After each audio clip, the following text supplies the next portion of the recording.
Au nom du Père et du Fils et du Saint-Esprit. Amen. La paix de Jésus soit dans votre maison, sa paix et sa joie. Alléluia.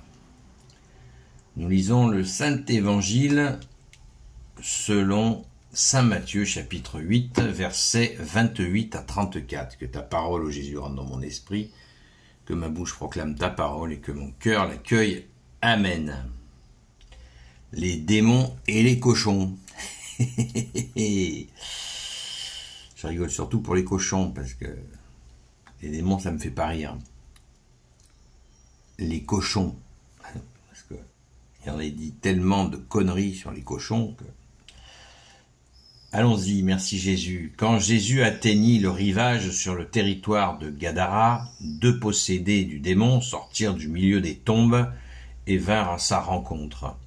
C'étaient des hommes si sauvages que personne ne pouvait passer sur ce chemin. Et voici qu'ils se mettent à crier. « Qu'est-ce que tu nous veux, fils de Dieu? Es-tu venu pour nous torturer avant l'heure » À une certaine distance, il y avait un troupeau de cochons qui cherchaient leur nourriture. Les démons lui font alors cette demande. « Si tu veux nous mettre dehors, envoie-nous dans ce troupeau de cochons. » Jésus leur dit « Allez, ils sortent donc et s'en vont vers les cochons. Et voilà tout le troupeau qui dévale la pente jusqu'à la mer où les bêtes se noient. Les gardiens de cochons s'enfuient vers la ville et quand ils arrivent, ils racontent l'affaire des possédés. Tous les gens de la ville sortent alors de chez eux à la rencontre de Jésus et aussitôt qu'ils le voient, ils lui demandent de quitter leur territoire. Oh, on t'a refusé Jésus, c'est assez intéressant à noter. Il y a une autre séquence d'évangile où c'est indiqué. C'est là où on voit que l'évangile est vérité, c'est que quelque chose qui serait mensonger, eh bien, quand il y aurait des situations comme ça, on ne l'écrirait pas. On ne l'écrirait pas. Alors que là, tout nous est dit. Et dans l'autre séquence d'évangile, où il y a des personnes, enfin où Jésus est refusé dans un village, ça nous est mentionné aussi. Donc ça montre bien la vérité, merci Jésus. De la même manière, il y a des moments où les apôtres rabrouent un petit peu Jésus, c'est pareil. Si c'était quelque chose qui n'était pas net, on ne le dirait pas et ça nous est dit. Alléluia. Voilà. Il est 7 heures du matin et déjà c'est la transpiration. On dirait qu'il fait frais.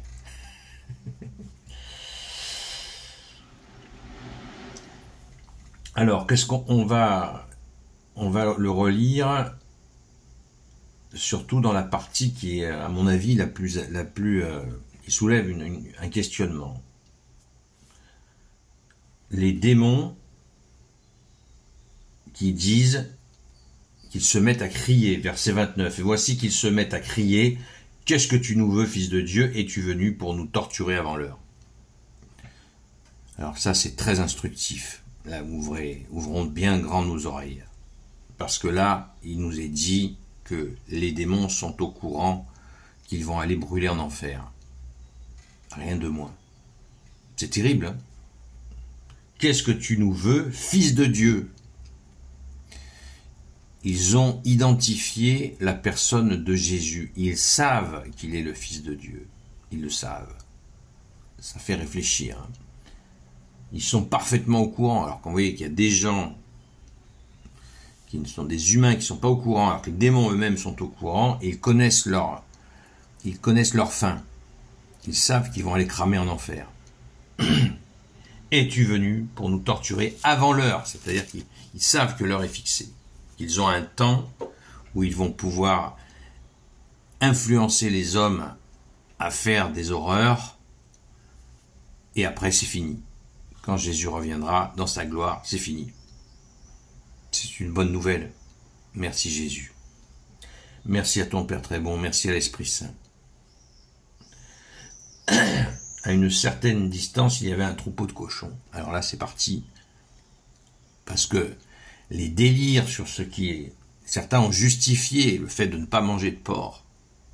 La préconisation de ne pas manger de porc viendrait de là, enfin, serait confirmée à cet endroit-là. C'est ridicule. C'est ridicule.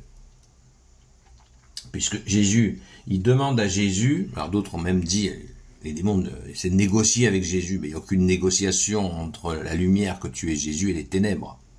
La preuve, ils disent, permets-nous d'aller dans le troupeau de cochons, voilà, histoire de nous sauver, que tu vas nous éclater.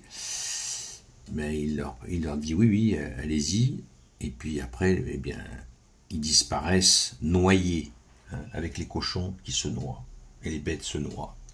Alors pourquoi dans les cochons? Là c'est la question centrale, pourquoi aller dans les cochons? Si ça avait été un troupeau de moutons, un troupeau de je sais pas quoi, pourquoi dans ces cochons? Mais il se trouve que sur le lieu où Jésus est venu, donc s'il y a un élevage de cochons, c'est que c'est pas chez les Juifs. Donc je pense que déjà ça c'est clair. Donc Jésus n'est pas en territoire hébreu. C'est intéressant à noter. Le territoire de Gadara, nous dit-on. Donc là, on est en plein territoire païen. Donc Jésus fait des incursions, très peu, parce Jésus a voulu commencer par Israël, et ensuite, bien sûr, que la bonne nouvelle soit apportée au monde entier. Mais Jésus a fait quelques incursions chez les païens. Oui, tout à fait. Et dans cette incursion, eh bien, ces gens-là, eh bien, mangeaient du porc. Ils n'étaient pas juifs. Donc c'est aussi simple que ça. C'est aussi simple que ça. Ce sont les démons qui ont fait cette demande. C'est pas Jésus qui a dit tout de suite, je vous expédie dans les cochons qui sont aussi impurs que vous, nanani, nanana. Pas du tout. Pas du tout. Ce sont les démons qui l'ont demandé. Et ces gens-là font l'élevage du porc. Point.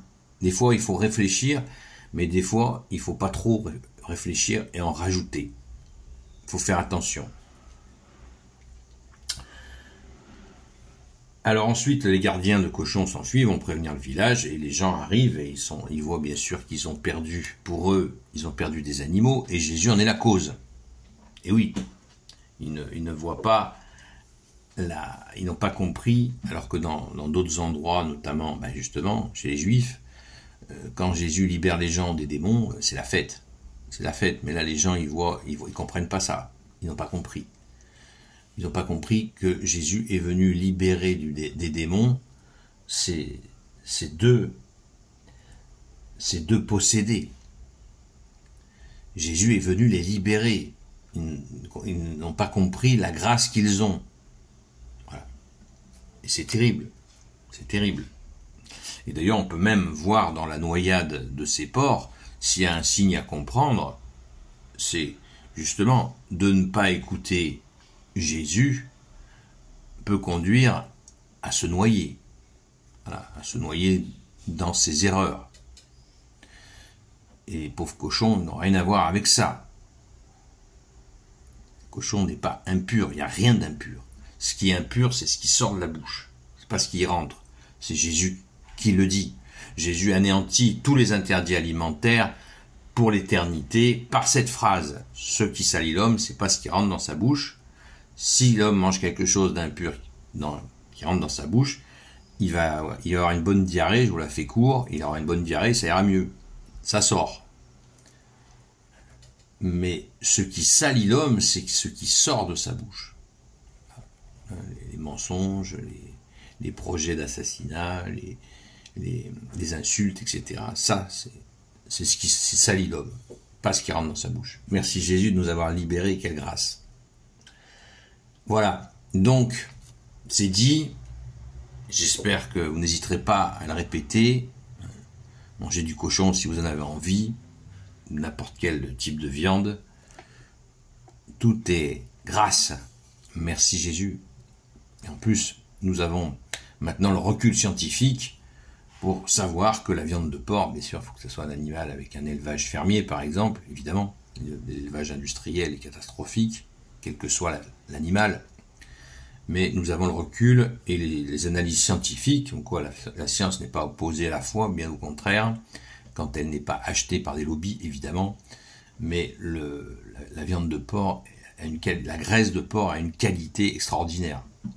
Extraordinaire. Nos aînés ne mangeaient, qui étaient paysans à plus de 90%, mangeaient essentiellement du cochon. Et c'est une viande de très haute qualité et qui donne un sentiment de satiété, contrairement à d'autres viandes. Et elle a une graisse polyinsaturée, un truc comme ça, je ne sais plus le terme scientifique, et qui montre que c'est une viande d'excellente qualité. Et oui, donc rendons grâce, hein, c'est bien Dieu qui l'a créé, c'est pas pour rien.